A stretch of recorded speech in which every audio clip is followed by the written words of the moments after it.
So, as you guys know, I was born and raised in DC. We had a mayor, 2 terms I think. His name was Mayor Barry.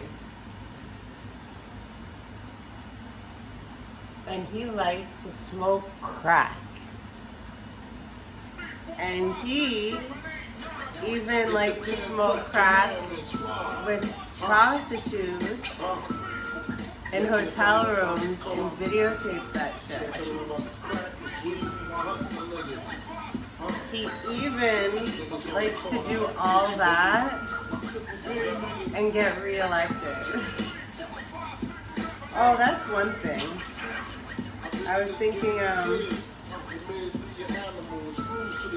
I wanted to like put topics in a hat, like pick them out, because I have so many different things, like randomly I just feel like are important subjects to discuss amongst ourselves. Coffee talk.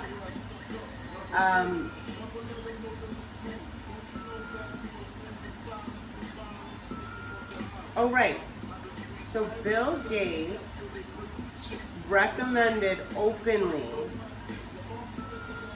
a book called How to Lie with Statistics. My boy Anomaly has read it and he gave us cliff notes. It's all the shit. So here's my deal, and I guess maybe it's just like human nature's need to hold on to something.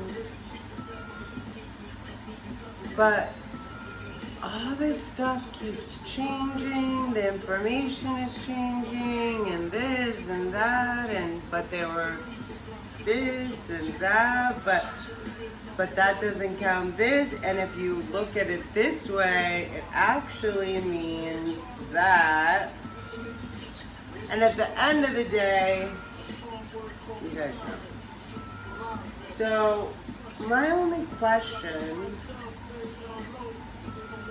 in this moment is, why do we trust any numbers at all? Like, why? I just kind of assume everything's being sort of made up. But I kind of have that creepy feeling since I was little. You know what I mean? Like, stuff that didn't make sense to me, I was like, I don't know, I kind of call bullshit on that. Like, what's going on here? And a lot of times, things that seem complicated or sophisticated, perhaps, for little old me, it would be the most nonsensical, like, trite nonsense. Not to be redundant, no pun intended, but intended. No. So I'm just smoking some weed, feeling happy, sharing that.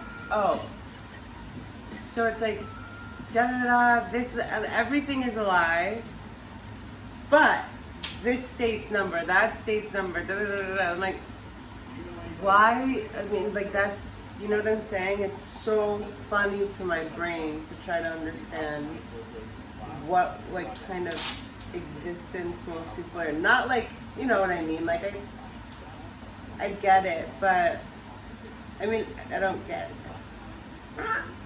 I don't mean, like, what kind of existence, but, like, I guess I was very lucky. Like, I was very lucky. Another benefit of having somebody believe in me. My dad had no idea what yoga was when I was 28 years old, and told him after studying for 4 years or so, graduating maybe less than 4 years from my foundational teacher training, that I had an opportunity with my teacher to open my very own yoga studio.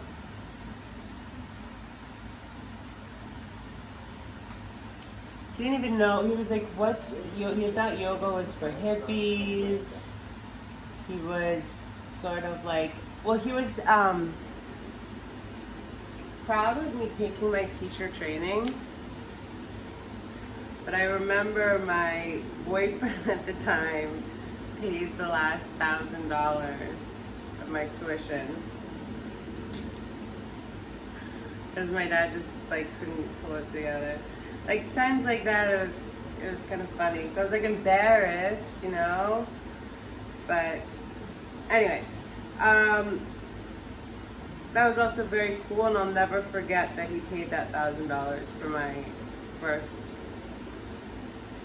teacher training, which was like a quarter of it, or almost half. And a hoot. So,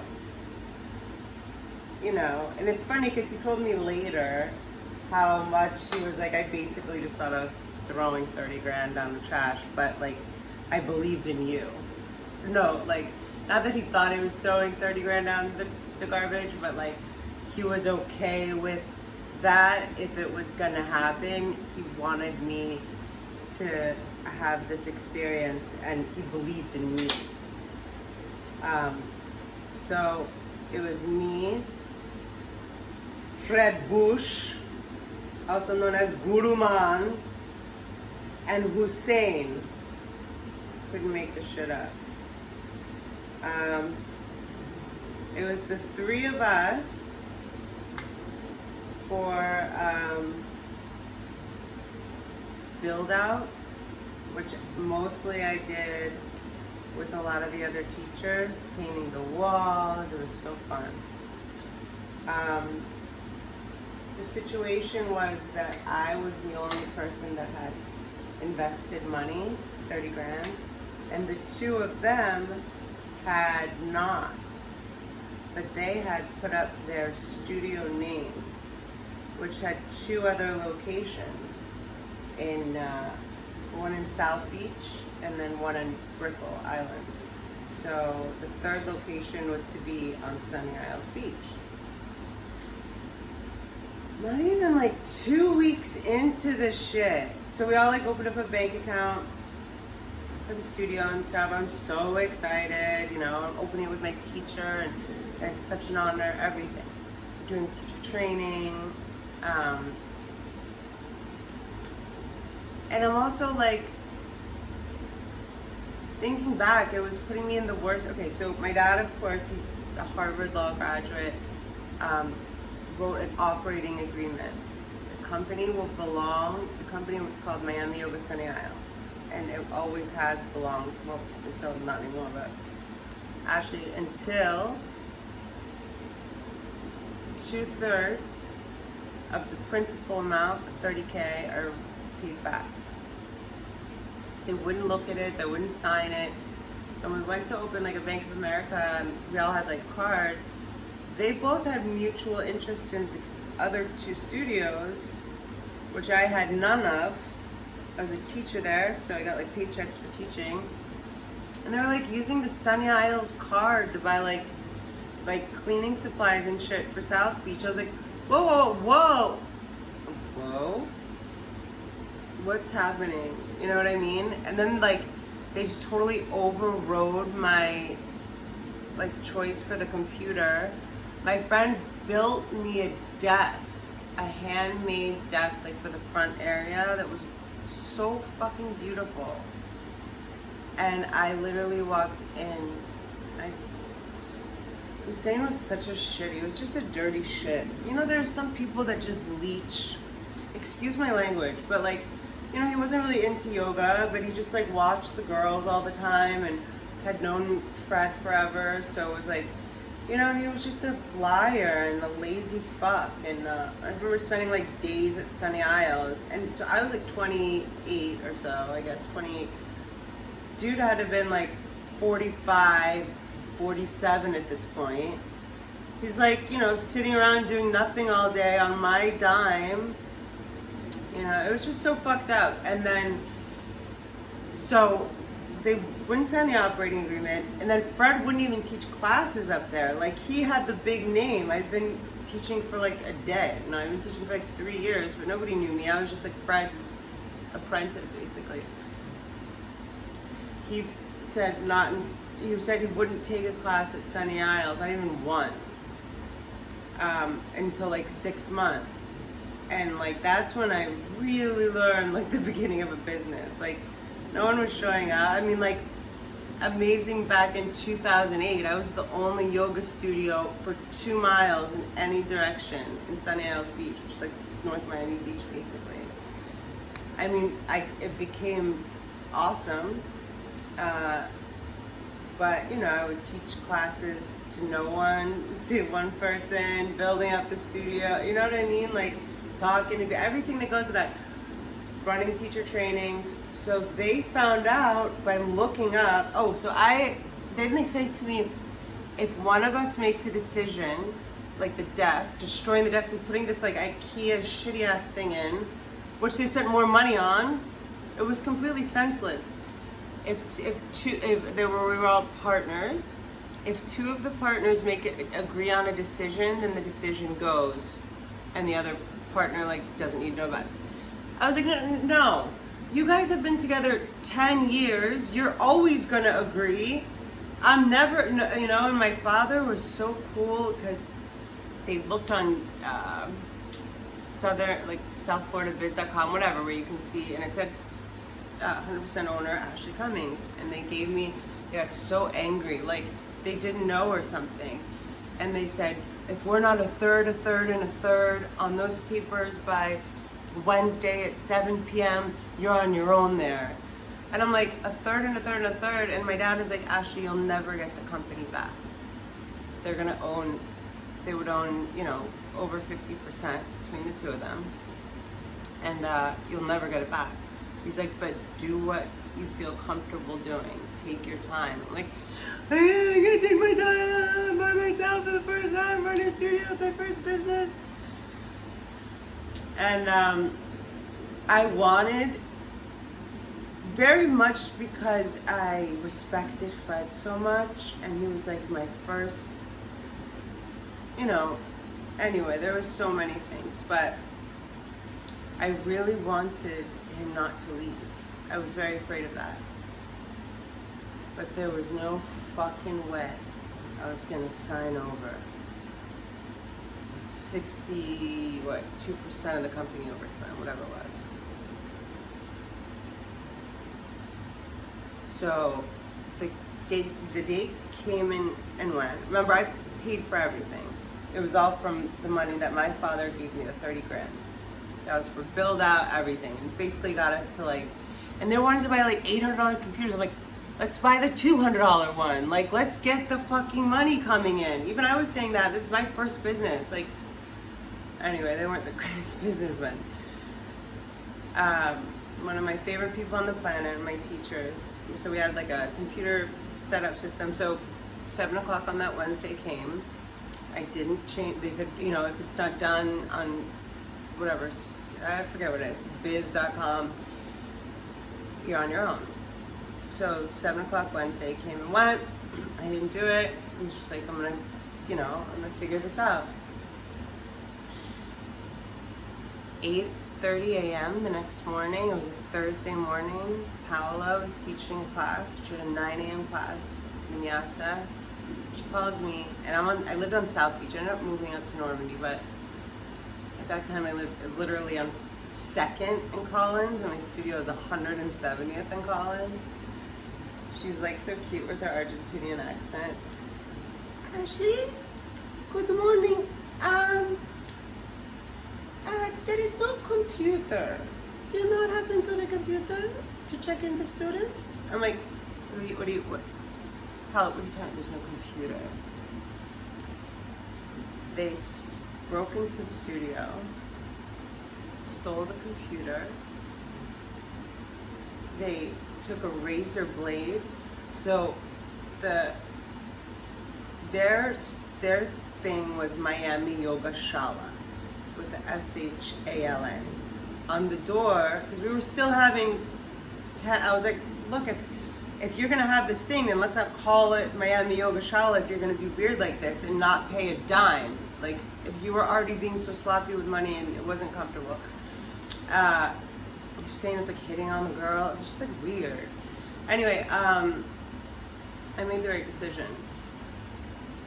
they scratched out with a razor blade or something the Shala part, the S-H-A-L-A part, so it just said Miami Yoga Sunny Isles, which was literally what my LLC was, which I later made Just Breathe Yoga, so it's Miami Yoga LLC, DBA Just Breathe Yoga.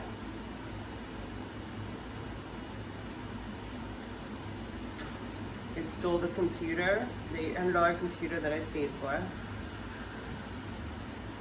They stole stereo equipment. They ripped something out, like a sink thing.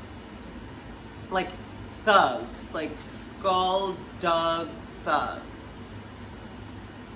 And not only was I waking up to know that I was alone, I didn't have a website, I didn't have anything, you know? How else is the computer is not there? I get in my car, like I walk my dog really quickly, I get in my car, you know, it takes like 45 minutes at that time to get to 170th and Collins.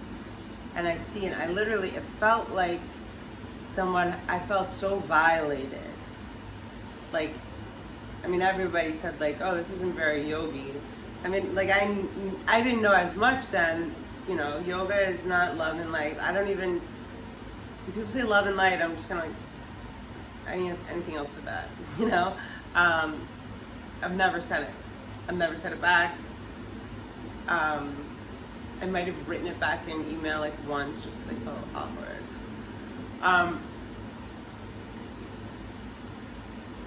They, like pens, it was just like, and then they went over. So this is how like emotions will make things happen with people. Rage. I mean, I think to this day, we've apologized and we've talked and like gotten through this. This was like 2008. In some way, he felt justified. Like people justify the craziest shit in their head. I heard something about like 90% of people on death row, like figured out a way to justify, you know, what they did. Humans just aren't hardwired, most of them, unless they're missing the amygdala, which makes them like sociopath or psychopath, are hardwired to not do the wrong thing. We're creative, so depending on intelligence levels and stuff like that,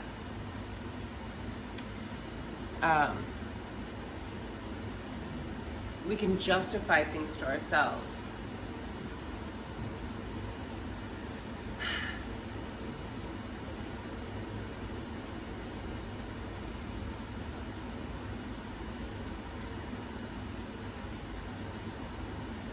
I went into the leasing office, which was like, you know, big commercial real estate.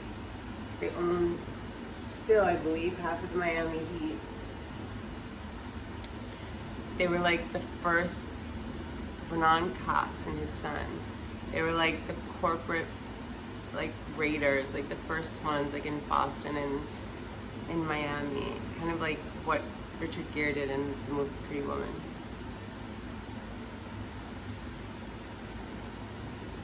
Very random reference, really. But that's how my dad explained it. So I go in there all intimidated, you know, like this little girl, and they had, after they had done all that shit, gone in there and said they wanted to have their names off as guarantors or whatever on the lease. And his son goes, what do you want to do? Like, these guys really screwed you over, didn't they? Like, he saw I was upset, but that I was also trying to be like a tough girl, like I can handle this.